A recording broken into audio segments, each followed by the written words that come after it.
En dis die vyand se nommer 1 strategie is om jou lewe te verwoes. Dis sy hoofdoel op hierdie aarde, dis waartoe hy werk. En so wat die vyand doen is hy kom hier so en hy sê ek wil jou lewe hel maak sodat jy hel toe kan gaan. En Jenes vra die vraag, ken jy die vyand? Sien jy hom? Want hy sien jou en hy weet wat aangaan in jou lewe.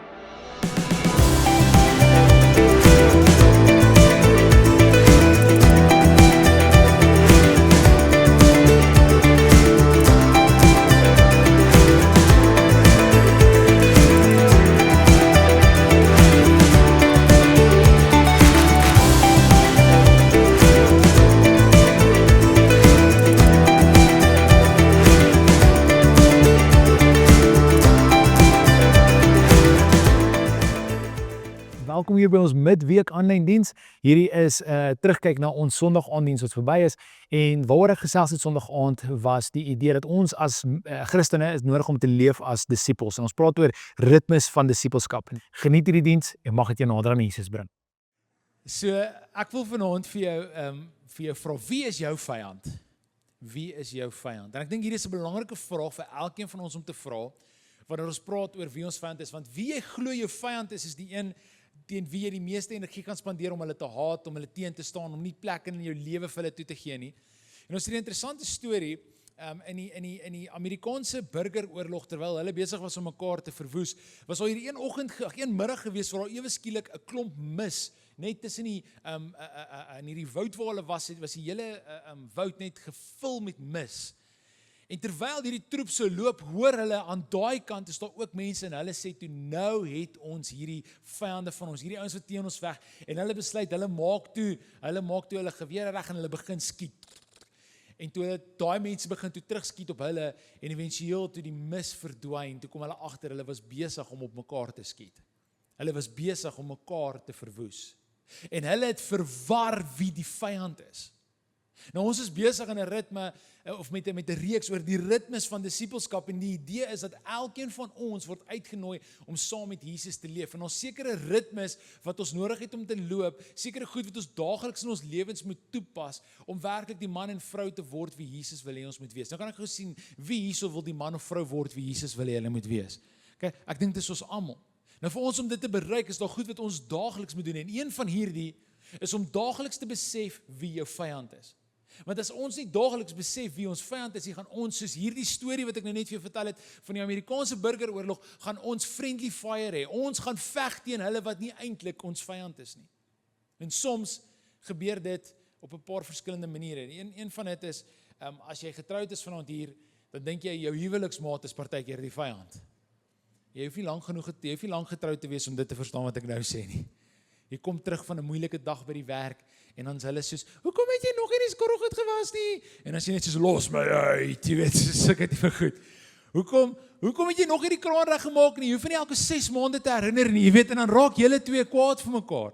Okay? So dit partykeer dan sit friendly fire en ek dink my vrou is die vyand of my man is die vyand. Of partykeer dink ons 'n politieke party is die vyand. Ander kere dink ons dat die mense op Facebook is ons vyand. Ken julle keyboard warriors? Enigiemand hier, ken julle keyboard warriors? Is daar 'n keyboard warrior vanaand hier? Ek wil vorentoe nooi, ons net vir jou bid. Nou vir die ouer mense, jy weet nie wat 'n keyboard warrior is nie. Dis daai mense wat nooit in persoon vir jou iets sal sê nie, maar sit hulle agter 'n keyboard en 'n skerm waar niemand face nie. Kom ek vertel vir jou. Die rook kom so uit daai keyboard uit soos hulle tik. En dan sal iemand aanlyn iets komment oor iets wat jy gesê het en dit is net chaos en dit is daai ou is my vyand want hy is 'n global ondersteuner en ek is 'n stommer supporter. En ons tik. Hulle ondersteun daai idee en hulle is in daai kerk en ons is in die kerk. En ons dink dat daai mense is die vyand. Of partykeer kan jy dink jou baas by die werk is jou vyand. Of jou kollegas. En so kan ek aangaan en jy kan van onsself besluit wie jy die vyand gemaak, maar hier is die realiteit. Die woord is so duidelik, die woord leer ons dat ons het 'n vyand en dit is nie jou kollega nie, dis nie jou huweliksmaat nie, dis nie jou eksvrou of jou eksman nie, dit is nie jou skoonma nie of jou skoonpa nie. Dis nie 'n politieke party nie. Efesiërs 6 vers 12 sê die volgende. En hoor mooi sê dit. Paulus skryf, hy sê want ons stryd is nie teen mense nie. Draai gou vir die persoon langs jou en sê, my geveg is nie teen jou nie. Sê dit net gou vir die persoon langs jou asseblief. My geveg is nie teen jou nie. En dan draai jy na die ander persoon toe en sê, ook nie teen jou nie, hoor, ek wil net hê ons moet op 'n goeie bladsy wees. Geveg is ook nie teen jou nie. Okay? Sê, want ons stryd is nie teen mense, en dan kom Paulus en hy sê dit, maar ons stryd is teen bose regeerders en maghebbers, teen die geeste wat heerskappy in hierdie donker wêreld uitoefen, teen die bose geeste in die hemelruimtes. Paulus kom hier en hy kom gee 'n baie belangrike les vir my en jou oor, teen wie is werklik ons vyand? Dit is nie mens nie. Hy praat hierso van daar's 'n werking in hierdie wêreld en 'n geesteswêreld wat ek en jy dikwels nie sien nie, en die idee van hulle hoofdoel in hierdie wêreld en soos wat ons die reeks aangaan, gaan jy meer van dit hoor, maar hulle hoofdoel is om jou lewe te verwoes. En een van die skrifte wat ek vanaand nie opgesit het nie, maar wat so sinoniem is met hierdie, is Johannes 10 vers 10. En in Johannes 10 vers 10 is Jesus aan die woord en hy sê die volgende ding, hy sê, die vyand kom vir een ding, en dit is om te steel, en te slag, en te verwoes. Nou ons hoef nie ver vanaand hier te vra wie van julle het al dit beleef nie. Waar die vyand gekom het en hy het verhoudings verwoes. Waar die vyand gekom het en hy het kom jou vreugde of jou geloof kom steel. Waar jou toekoms kom heeltemal uitmekaar kyk. Dit is sy agenda van die heel begin af. En nou is die realiteit hier, ons leef in 'n samelewing wat vir ons sê dat die vyand is 'n idee. Nou, die idee van 'n mannetjie met 'n rooi spandex leather suit, ek weet nie wat nie, met 'n pitchfork en 2 horingkies, dis nie die duiwel waarvan ek vanaand praat nie. Okay? Die duiwel waarvan ek vanaand praat, sien ons reg deur die woord werk teen God se mense. En ek het 'n kort opsomming vir jou hiervan gemaak, en ek wil net, hulle kan dit vir my, gaan dit vir my op die skerm sit, hierso, die vyand sien ons hierso, en dit in Genesis 3 vers 1 tot 7, sien ons die slang kom en hy versoek vir Eva. En ja, daar kan jy dit sien, jy weet, hy kom hier so en hy versoek vir Eva, in Johannes 8 vers 44, sien ons dat Jesus sê, die Satan is die vader van die leuen. In 1 Petrus 5 vers 8 tot 9, sê Petrus dat die vyand, die Satan, loop rond soos 'n brullende leeu en kyk wie kan hy verslind. Job, die oudste boek in die Bybel, sê in Job 1 vers 6 tot 12, dat hy kom hier so en hy sê vir God, kan ek een van jou kinders, kan ek kom seermaak, kan ek kom, en hy sê, jy mag nie sy lewe neem nie, en dalk moet ons iewers die hele reeks doen oor Job, want daar's soveel lesse wat ons kan leer vanuit die boek Job, maar dan in Lukas 22, selfs in Petrus het hierdie ongelooflike moment in Lukas 22, waar hy kom en hy sê vir Jesus, hy sê, Here, U is werklik die seun van God, en hy sê, geseënd is jy Petrus, want mense het nie hierdie aan jou gewys nie, en net daarna sê Jesus, hoor jy, ek moet kruis toe gaan, dan sê Petrus, nee, jy mag nie kruis toe gaan nie, en selfs in 'n man wat weet wie Jesus is, kom die vyand en hy werk in sy hart. Petrus, die disipel wat so naby aan Jesus geleef het, die vyand kom werk in sy hart. Ons sien in Openbaring 12 vers 9 tot 10, dat hy word uitgebeeld as 'n draak en 'n aanklaer van die gelowiges. Hy is jou vyand. En so ek wil vanaand vir jou vra, besef jy het 'n vyand? En daar's 'n boek wat Ben Stoort geskryf het, Rest in War, en ek nooi julle almal uit om hierdie boek te lees. Maar in hierdie boek sê hy, maak die volgende opmerking, hy sê, ken jy jou vyand? Want hier is die realiteit, hy ken jou. Hy ken jou. Ek dink nie ons besef altyd hierdie nie, maar as ons gaan kyk, die vyand was nog altyd, die vyand is baie goed, maar hy is nie lui nie. Ons dien 'n God wat ongelooflik is, en ons veg teen 'n vyand wat nie lui is nie. Jy sien, ons vyand bestudeer ons, van die oomblik dat jy gebore is, hou hy jou dop. Daar's navorsing wat gedoen is wat wys dat 'n kind wat in die moederskoot sekere emosies beleef van die ouers, daai goed speel af in daai kind se lewe. So as daai kind verwerping beleef, ons ken iemand wat die vrou wou nie swanger geword het nie, en sy het gereeld so op haar maag geson en gesê, ek wil nie hierdie baba hê nie. Kan jy net imagine? Nou daai babatjie kan ons nie verstaan die taal nie.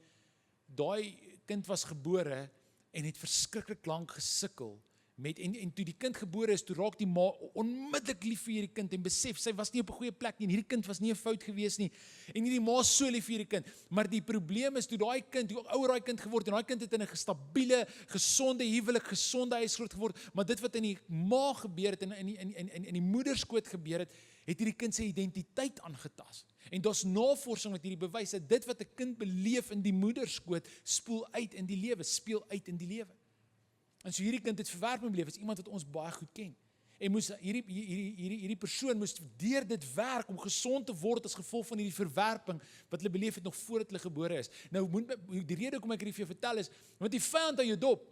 En in hierdie situasie hou hy hierdie jong persoon dop en sê, jy voel verwerp, ek gaan jou aanval op jou identiteit. Jy kom in 'n samelewing in waar jy seker goed in jou huis sien. En jy word blootgestel aan seker goed en die vyand sê, ek gaan jou aanval op dit. Jy sien, die vyand is nie lyn nie, hy bestudeer elkeen van ons. En dis wat Efesiërs 6 ons leer, daar's hierdie maghebers in die lig en hulle is besig om te kyk, hoe kan hulle jou lewe verwoes? En dis die vyand se nommer 1 strategie is om jou lewe te verwoes. Dis sy hoofdoel op hierdie aarde, dis waartoe hy werk. En so wat die vyand doen is, hy kom hier so, en hy sê, ek wil jou lewe hel maak, sodat jy hel toe kan gaan. En Jenes vra ek die vraag, ken jy die vyand, sien jy hom? Want hy sien jou, en hy weet wat aangaan in jou lewe. En teendeel, in Genesis 3, is altyd so interessant, ek is mal oor hierdie gedeelte in Genesis 3, want dit skets so baie van ons van die menslike toestand, van ek en jy. In Genesis 3 sien ons dat Eva is by die boom en die vyand kom, en die vyand bevraagteken God. Hy sê, het God regtig gesê dat jy mag nie van die boom eet van goed en kwaad nie? En hy begin voor dit en hy sê, het God regtig gesê jy mag van geen van die vrugte in die tuin eet? Sy sê nee, hy was nie so erg, hy het net gesê van daai boom mag ons nie eet nie. En hy sê, maar weet jy, hoekom wil God nie eintlik hê julle moet van daai boom eet nie? Kyk nou, dis hoe die vyand strategies werk. Hy kom nie met 'n rooi pakkie en swart oë en die deure regtig gesê. Dis nie hoe hy kom nie. Dis ons idee van die duiwel. Het jou. Jy weet, die duiwel van die kinderbybel. Dis nie hoe hy kom nie. Hy kom strategies. En hy sien vir Eva. En hy sien, sy kyk dalk na daai vruggie, en as hy nie kyk nie, dan sê hy, hoor jy het nie gesien nie, want jy gesien hoe lekker lyk hy. Hy is so rooi. Nie een van die ander vrugte is so lekker soos daai een nie. En weet jy wat, die rede hoekom God nie wil hê jy moet van hom eet nie, kom ek sê hoekom? Want as jy van hom eet, gaan jy soos God word. En hy kom lieg vir haar. Jy sien, die woord leer ons dat die duiwel is die vader van die leuns. En hy kom jokkie vir Eva, en hy oortuig haar, strategies op die regte plek, op die regte tyd, kom sê hy vir Eva, kyk hierso. Dit gaan jou amazing maak. God jok vir jou. Weet jy wat sê die vyand, en hier is die ding wat ons baie keer nie besef nie, is die vyand kom oortuig ons, dat God wil hê ons lewe moet nie lekker wees nie. Die vyand kom wys vir ons, as jy weg van Jesus af leef, dan is daar werklik vryheid. As jy weg van God af leef, en jy leef net soos wat jy wil leef, en jy slaap soos wie jy wil slaap, en jy drink wat jy wil drink, en jy sny wat jy wil sny, en jy rook wat jy wil rook, en jy kyk wat jy wil kyk, en jy dobbel waar jy wil dobbel, dan gaan jy werklik gelukkig wees. En dis hoekom ons samelewing so great is, nê? Want ons glo daai leuen. Doen wat jou gelukkig maak.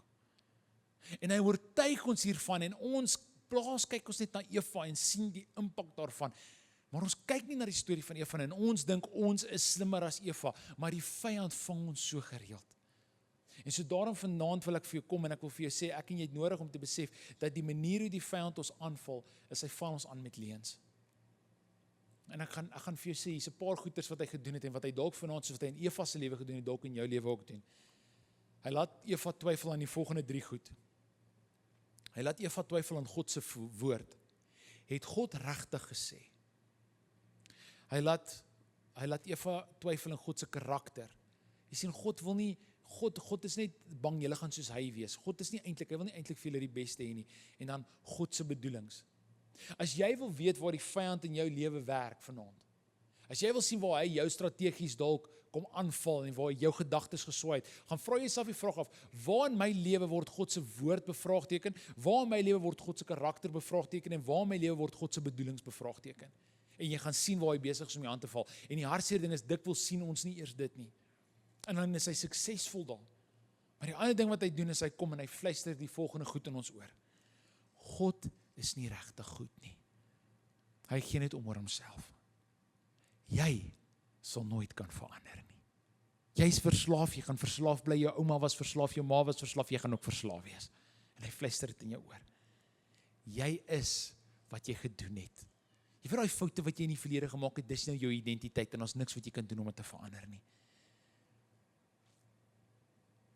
Hierdie sonde wat so lekker lyk, dit sal jou gelukkig maak. En so elke keer kom jy in die vyand sê die goed vir jou. Nou ek wil vanaand vir jou sê, as jy vanaand kan identifiseer waar die vyand, jy besef nou jy het 'n vyand.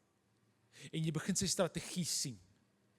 Wat doen ons as ons dit doen? Want dis net die eerste helfte van die geveg, is om te weet waar die vyand is. Nou moet ons kom en ons moet teen hom veg. En ek wil jou vat na 2 Korintiërs 3 toe. In 2 Korintiërs 10. In 2 Korintiërs 10 vers 3 tot 5 skryf Paulus die volgende. Hy sê, ons leef wel in 'n menslike liggaam, maar ons voer die stryd nie met menslike middele nie. Die wapens van ons stryd is nie mensgemaak nie, maar die kragtige gevegstoerustings van God wat vestings kan vernietig. Daarmee vernietig ons die argumente. Asook elke skans wat teen die kennis van God opgerig word, ons neem ook elke gedagte gevange om dit aan Christus gehoorsaam te maak. Jy sien wat Paulus hier kom sê, is die manier hoe jy die vyand wen, is jy identifiseer en jy elimineer. Sê gou vir die persoon langs jou, identifiseer en elimineer. Ja. Okay. En elimineer. Dit beteken, jy het nodig om vanaand huis toe te gaan, nadat ons na die tyd lekker sop en brood gedoen het, so ons gaan lekker sop en broodjies doen na die tyd, môre kan julle afkry, is vakansiedag môre. Ons het jou, vir al die vrouens, ons het spesifiek met die regering gereël dat jy môre kan af hê. Vir vrouedag, mans, julle moet gaan werk, maar vrouens, julle kan by die huis bly. Maar wat jy nodig het om te doen is, na vanaand, wil ek jou uitnooi, as 'n ritme van disippelskap, om te gaan sit en te gaan identifiseer, waar is die vyand besig om leuns aan my te verkoop? Waar is die vyand besig om goeders vir my te kom vertel, wat ek begin glo het, wat nie die waarheid is nie? Waar is daar goeders wat hy besig is om in te bring? En dan sê Paulus, volgens hierdie gedeelte in 2 Korintiërs 10, hy sê, so gaan identifiseer dit. Hy sê, maar dan maak jy oorlog teen dit. Hy sê, jy verwoes dit. Hoe doen jy dit? Met God se woord. En daarom, en ons leef in 'n samelewing, toe ek op hoërskool was dit nie so maklik geweest nie. Toe ek jonger was, of die rede kom ek sê hoërskool, want toe het ek nie regtig die Here gedien nie. Maar in die fase in my lewe waar ek nie die Here gedien het nie, was die internet nog nie so groot geweest nie. Jy kon nie net alles gegoogel het soos vandag nie.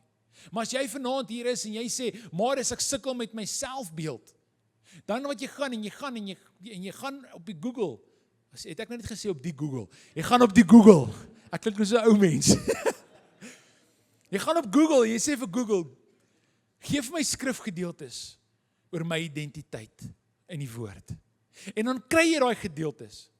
En jy vat 'n notaboek, en jy vat 'n highlighter, en jy vat 'n pen, en jy sê, ek weet die vyand val my aan oor my identiteit, maar ek is meer as oorwinnaar deur Christus Jesus wat my die krag gee. Jy highlight hom in jou Bybel, en jy skryf hom in jou joernaal. En dan gaan soek jy die volgende een, en jy skryf 'n bladsy vol van daai goed. En weet jy hoe fight jy die vyand? As jy skeer daai bladsy uit, jy neem hom af op jou foon, en jy plak hom op jou spieël, en jy sit hom as jou wallpaper op jou foon. Daar was 'n tyd in my lewe gewees wat ek verskriklik gesukkel het met waarde, selfwaarde, wat ek gedink het ek is nie goed genoeg nie en ek het dit gedoen. En nou kan ek vir julle sê, my waarde is nie meer mense se opinies nie. My waarde is in wat my Skepper oor my sê. En weet jy hoe ek dit reg gekry het? Ek het dit reg gekry deur eenvoudig te doen wat ek net vir jou gelees het. Is ek het geïdentifiseer en gesien die vyand val my aan. Hy val my aan met my verlede, jou pa wou jou nie gehad het nie, jy's 'n stuk gemors. En ek sê, maar wag 'n bietjie. Ek is nie ongeluk nie, want Psalm sê, jy het my gevorm in my moederskoot, so ek was nooit my pa se idee nie, maar ek was God se idee gewees. Sien hoe het ek gegaan, en die leuns wat hy gebring het, ek het 'n skrif daarop. Dis presies wat Jesus in die woestyn gedoen het. Terwyl Jesus in die woestyn loop, kom die vyand en hy val hom aan, en hy val hom aan, en hy val hom aan, en elke keer het hy gesê, hierdie leuns wat jy bring, hier is die waarheid. En so 'n ritme van 'n disipel is om te kom, te identifiseer en te elimineer. En dit bring my by Romeine 12. In Romeine 12 kom Paulus, hy sê, dink oor waaroor jy dink. Hy sê so, Moenie julle leefstyl aanpas by die gedragspatrone van hierdie wêreld nie, maar laat God julle omvorm, deurdat hy julle denkpatrone vernuwe. Dan sal julle goed kan onderskei wat hy wil hê julle moet doen, naamlik dit wat werklik goed en aanvaarbaar en volmaak is. Paulus sê so, hy sê as jy kom en jy sê Here, hierbo, want dis waar die vyand jou aanval. Die vyand kom val jou nie fisies aan nie, hy val in jou gees aan, en jou gedagtes aan. En Paulus sê so, die manier hoe jy hom veg, is ek sê Here, kom verander my gedagtes. As ek geglo het, ek kan nooit vry wees van hierdie verslawing nie, kom verander my gedagtes, Here. Here, as ek glo, ek het daai goed nodig om te survive, en ek dink nie, ek het U nodig nie, Here, kom verander my gedagtes. Jy sien, dan kom ons op daai plek, maar dan Paulus sê ook in Filippense 4 vers 8, hy sê, ten slotte broers en susters, vul julle gedagtes met alles wat waar, eerbaar, skoon, suiwer, lieflik en lofwaardig is. Dalk is die rede, hoekom ons struggle om ons gedagtes te verander, is wat ons besig is om hier in te sit. Ons dink as ons heeltyd na sosiale media kyk, as ons heeltyd series kyk, as ons heeltyd na ander kyk, gaan ons okay wees. Nee, wat sê Paulus? Hy sê hierso, hy sê, vul jou gedagtes, die manier hoe ons oorlog maak, die manier hoe ons elimineer, ek weer as 'n vyand, maar hoe ek hom elimineer, nadat ek hom geïdentifiseer het, is ek maak my kop vol met waarheid. Ek wil vanaand vir jou vra, wat is jou kop vol van? Wat is jy besig om toe te laat om in jou gedagtes in te kom, wat na jou hart toe kom, wat in jou lewe uitspeel? Gaan identifiseer die areas in jou lewe waar jy ver van God af is, en vra vanaand vir jouself die vraag af, het die vyand my nie dalk hier kom oortuig, dat hierdie goed eintlik vir my goed is, en meantime is dit vir my sleg nie. En deesdae, as ek hierdie gebed bid, en ek probeer, so gereeld as wat ek hier aan dink, sê ek, Here, wys my die goed in my lewe, waar ek afhanklik geraak het van ander goed in plek van U, en partykeer is dit nie lekker nie. En partykeer, ek kan nou vanaand baie eerlik met julle wees. Jy weet, hierdie preke word opgeneem, mense kyk dit aanlyn. En so ruk terug toe, vang ek myself waar ek gaan kyk, hoeveel comments kry ons, en hoeveel likes kry ons, en views kry ons. En as 'n preek goed doen, dan dink ek, yes, die Here is goed, dankie Here vir my talent, amen, halleluja, prys die koning. En as die preek sleg doen, ek is 'n slegte prediker, ek moet nie meer preek nie. En ek sit eendag met die Here, en die Here vra vir my die vraag, in my stilte tyd, Marius, is dit mense se opinies wat saak maak, want dan gaan jy jou preke skryf, sodat mense vir jou kan hande klap. Of is dit gehoorsaamheid aan my wat saak maak? Ek sê, Here, maar dit gaan altyd oor om gehoorsaam te wees aan U. Hy sê, nou, hoekom worry jy oor die likes en die views en die comments? Jy moet ons worry oor, of ek vir jou eendag gaan sê, welgedaan, goeie en getroue diensknegt.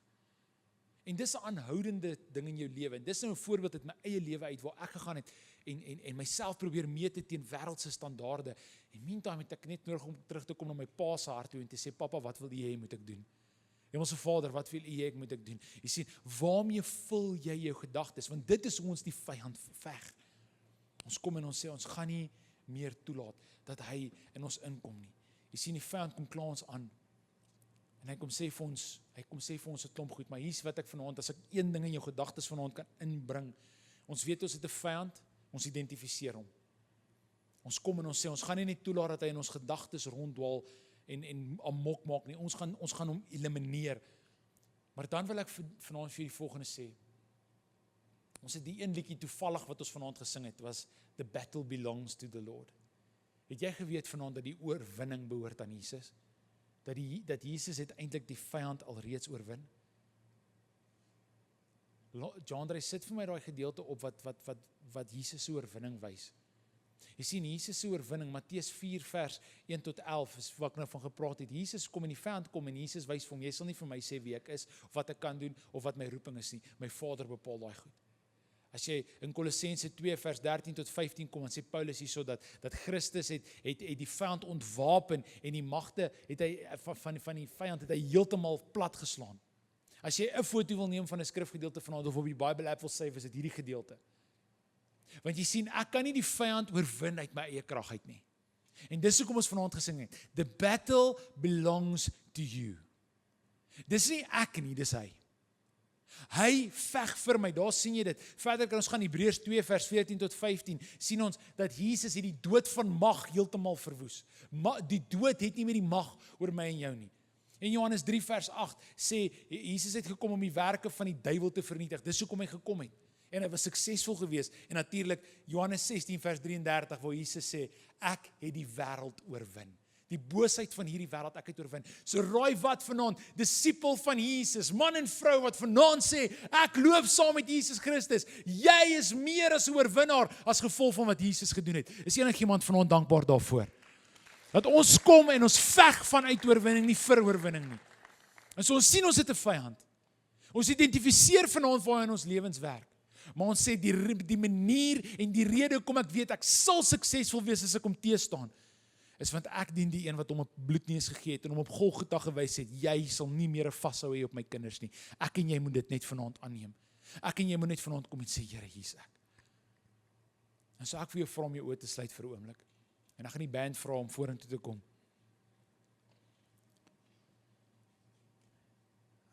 Ek weet nie wat jou storie vanaand is nie. En ek weet nie wie jy dalk jou vyand gemaak nie. Dalk is dit in jou huwelik. Dalk is dit in jou verhouding met jou ouers, verhouding met jou kinders. Of dalk het jy jouself die vyand gemaak. En jy dink jy is die stuk gemors. Ek weet nie waar jy vanaand is nie, dalk is dit die eerste keer wat jy besef het die rede hoekom jy in die situasie is wat jy vanaand is omdat die vyand jou so lank oortuig het, hierdie goed is vir jou goed, net soos vir Eva, nou sit jy vas. Jy sit nou met hierdie gemors in jou lewe en jy weet nie wat se kant toe nie. As jy vanaand nodig het dat Jesus jou sal kom vrymaak. As jy vanaand wil kom sê, die vyand het genoeg by my gesteel en geslag en verwoes, soos Johannes 10:10 sê. En ek wil vanaand kom en sê, ek wil is meer as oorwinnaar, ek wil toelaat dat Jesus my kom genees, ek wil vanuit daai oorwinning leef. As dit vanaand jy is, wil ek jou vra, wie net jou hand in die lug opsteek, ek wil net sien vir wie ek vanaand bid. Of jy vra jou hand net daar, dit is 'n teken van, Here, sien my raak. Here, sien elke hand wat vanaand in hierdie vertrek op is. Here, ek kan nie elke hand sien nie, maar U sien elke hand. En U ken die storie agter daai hand, Here. U weet waar die vyand kom steel het, U weet waar die vyand kom verwoes het, U weet, Here, hoe hulle vashou op hierdie mense se lewens is, en daarom wil ek vanaand kom bid, Here, mag U vanaand, wanneer ons nou worship, mag hulle beleef, Here, soos wat hulle na U kyk, en hierdie waarheid van hierdie woorde wat ons vanaand sing. Here, terwyl ons vanaand uit die woord het gelees het, Here, dat die woord in hulle hart sal inkom, en dat dit sal vestig daar, Here, en wortel sal skiet, en dat die vyand heeltemal oorwin sal wees in die naam van Jesus, kom bid ek dit vanaand, Here. Dat die vyand platgeslaan sal wees, net soos meer as 2000 jaar terug op Golgotha.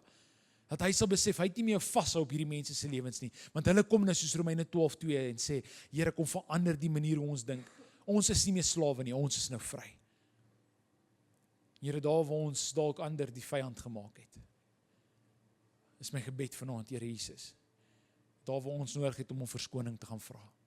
Daar waar ons moet gaan herstel bring en sê, ek is jammer, ek het goed op jou uitgehaal wat nooit jy was nie. Gee ons die krag om dit te gaan doen, Here, sodat verhouding herstel kan word. Ek bid dit in Jesus se naam.